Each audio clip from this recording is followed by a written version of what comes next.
everyone, welcome. I have Gretchen here with me. She is a digital wellness educator. She assists families, schools, and corporations with customized coaching, seminars, workshop, and this summit.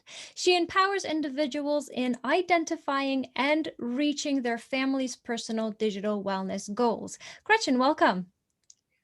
Welcome. Hi, everyone. I am super excited to know that you are part of the summit, and I can't wait for all of us to hear your presentation. Can you give us a little bit of a snippet as to what your presentation is about? Yes, it is about how you can advocate for less screen time in the classroom. I'll be talking about my experience with the one-to-one digital initiative in my school district. And we'll be talking also about digital media versus what marketers like us to call tech and why it's important to get the wording right on this. We'll also talk about setting good habits, how you don't need to be an evangelist for responsible use of tech, but instead use your credibility and the knowledge of others, like experts, to educate those in your community. Awesome. You know what? Being a teacher by trade as well, it's quite a big responsibility to know that others, and by others, I mean parents and other teachers as well, will look up to you, not only the children, if you set a good example. So I'm excited that you're here. I can't wait for all of us to watch your presentation. Everyone, this is Gretchen, our expert here in the summit, and enjoy her presentation. Welcome to Take a Closer Look at Digital Media, also known as tech. How you can advocate for less screen time in the classroom. My name is Gretchen Shanahan. I'm a mom of 2 wonderful children. Since you yourself are watching from a screen, your time here is valuable, so I'll jump right in. First of all, I want to be clear. What is tech? Well, of course, it is an abbreviated word for technology. Pretty broad term, wouldn't you say? What kinds of things come to mind when you think of technology? Robotic medical equipment, aerospace industry's use of AI in manufacturing, a car, a microwave, maybe even a toaster. Yes, you're right, all of these things are technology. Do we call these things by their name, or do we simply call them tech? Honey, can you put some wheat bread in the tech for me? I'd like another piece of toast with my eggs. So let's pause and think about this. How strange would it be if we use this? How strange would it sound if we use this term? So why do we call these iPads and laptops tech when used at school? Is an app tech? A video? How about a text message? Educational or not, I prefer to use the term digital media, as it is more specific and accurate, although the multi-billion-dollar tech industry has benefited greatly from the education system using the word tech. Think about how that word has a completely different impact on their customer, on their consumer. It certainly does have a more academic ring to it.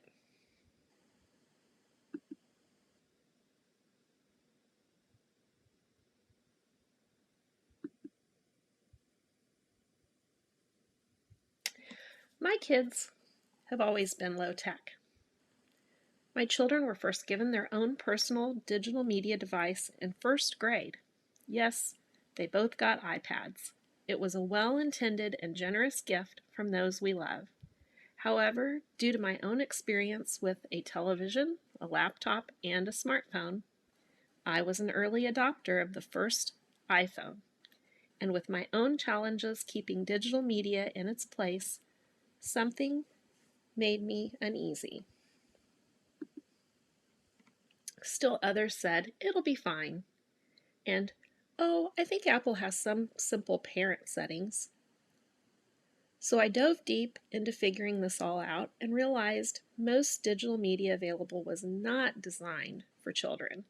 and was not at all easy to customize, so it would be suitable for my kids.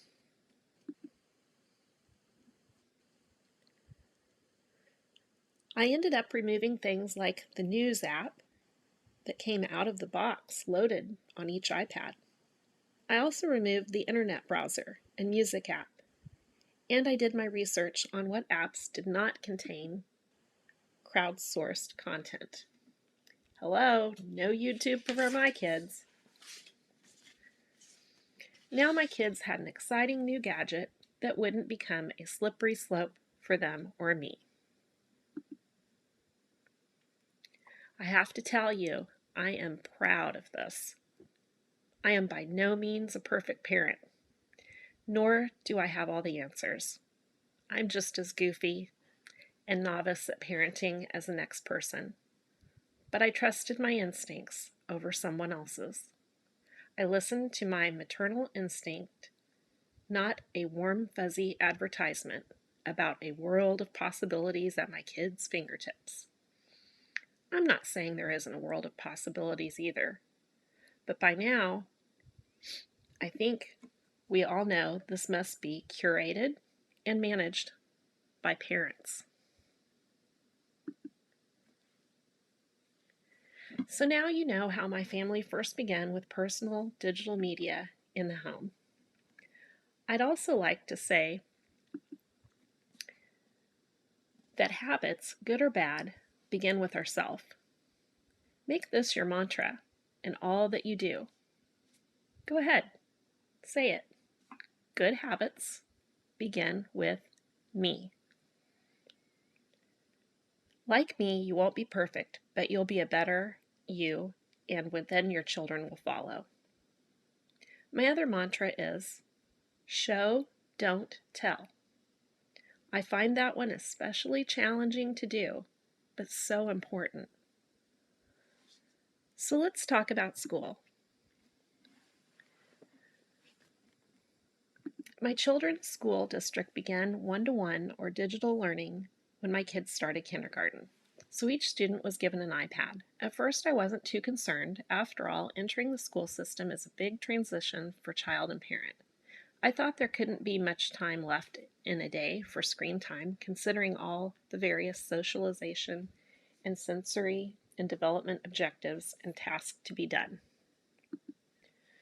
Although these digital media devices weren't coming home, so it was not like I really knew what or how much they were used.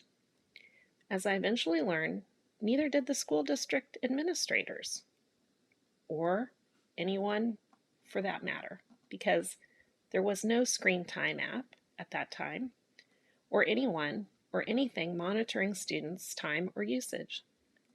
Essentially, these devices and digital media on the device were not being reviewed in any formal way other than the large IT department's filtering software.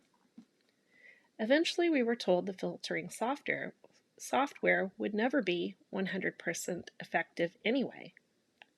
I appreciated that truth, but even more reason to have additional protections in place through communication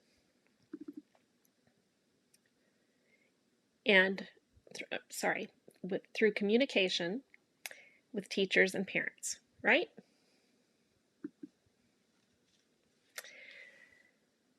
Then in second grade, I happened to ask both of my kids who were in separate classes, "What did you do at recess?" This had been a common question from me considering the limitations or rules I'd been hearing from my kids about no tag, no playing with snow, no playing with insects or leaf piles, etc. But I was very surprised when they said they'd had indoor recess and played on iPads instead of some shared experience. I thought, well, it's one day. But I continued to ask through the end of the year, and each cold or rainy day I got the same answer for both recesses that day. My concerns grew into more questions for my kids, teachers, principal, and other parents. So ask your kids lots of specific questions about their day, their lunch, their specials, their recess, etc. You get much more information when you are specific instead of, "How was your day?" Ask every day. If you have any concerns, clarify with the teacher, as kids can also get confused and be confusing. Talk to your teachers and principal about the devices. Know what is available on the devices, their purpose, etc. You are the parent. It is your right to know everything you want to know about your child's experience. If answers are not clear, that is a red flag. Seek more info. If you still don't get an answer, it's time to move up the ladder. The teachers were great teachers in all aspects, but those iPads had been dumped in the teachers' laps, fully loaded, with no guidelines or guardrails for when, where, how much, etc. Can you just imagine how much additional responsibility this was for teachers? Yikes.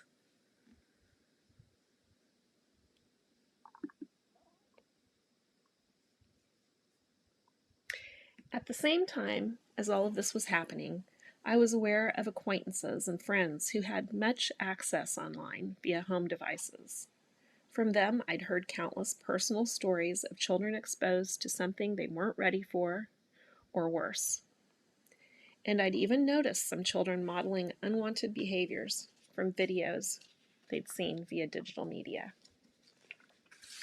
As I continued to feel dis-ease with all of this, I became called to action. I did what I knew how to do. My long background in event planning prompted me to organize a panel discussion. My value for accuracy, credibility, and balance prompted me to source the right people, professionals in the field of cybercrime, pediatrics, and counseling. I partnered with the school district's PTA council and hosted the panel discussion at a large high school auditorium. From there, I collected names of those in the audience who shared my concern, mainly parents from other schools in our large district who had experienced a variety of other concerns with their students' digital media use. It became very eye-opening to the many other issues involved with these iPads and their impact as we listened to different accounts of parents, some of which were technologists, therapists, teachers, attorneys, and some who were regular volunteers at their school.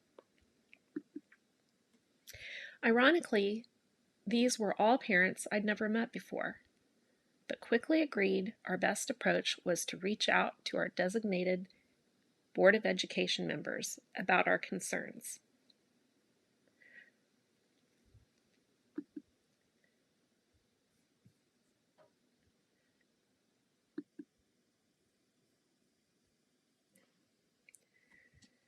Meetings between parents and board members ensued, and parents collectively decided that making public comment at the Board of Education meeting was the next step. It was important for these leaders to hear what we had to share, and it was also important for other parents listening to hear what was happening or know their experience wasn't isolated to their student's classroom or their school.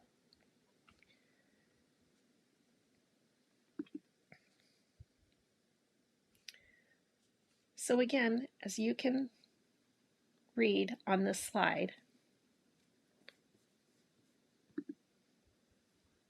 your group may take a different path than mine, depending on how things go. Here's what happened. First, we talked to designated district school board members. Then we met with 2 main administrators. Then we made public comment at the Board of Education meeting, and there is a YouTube recording available of that. Lastly, we attracted the attention of some print and TV media. I could go on into more detail and share more ideas, so please reach out to me if you would like to talk. I'd love to connect and hear your story. So let's talk about results now.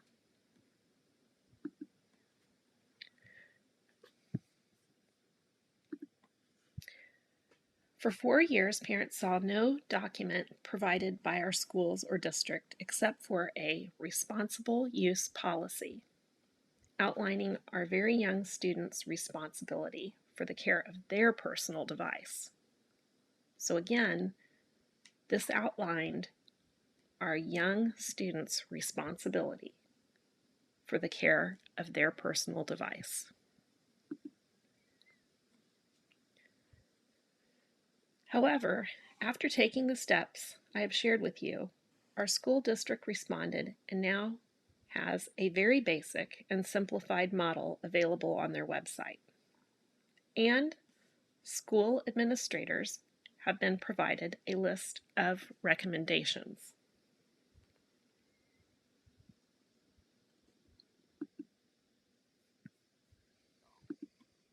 The district has also purchased a management platform to streamline students' digital media activities, and they've also purchased a better content filter. Thank goodness. But it is amazing how much additional money must be spent when a district implements a one-to-one digital learning program. For every problem, there is yet another layer, accessory, or solution for a problem. Remember what I said at the beginning of this presentation? Visit an EdTech trade show, and I'm sure we'd be overwhelmed with the products available.